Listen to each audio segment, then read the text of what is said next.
Ito na naman, nagagawa na naman kami ng pagkain ng aming mga sisiw. Ang dami na ito.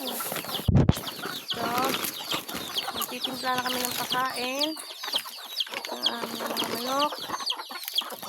Kasi gutom na sila. Gutom na, gutom na. Prita ka. Mamaya.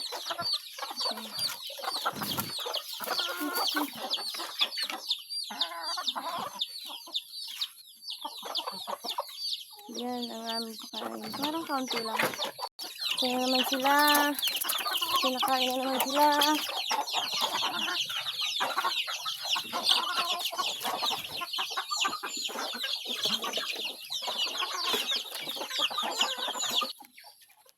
At sa kabila naman, dito na namin nilagay yung malalaki. Aray.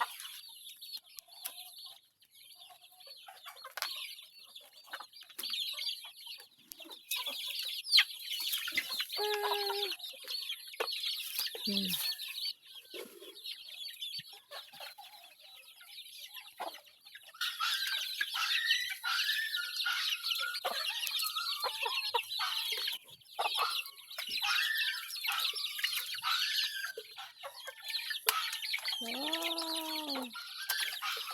Wow! Wow! Ano malaki na. Busog ata.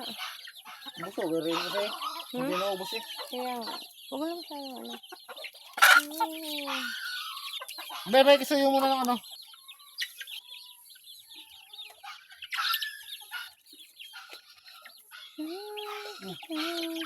Diyan.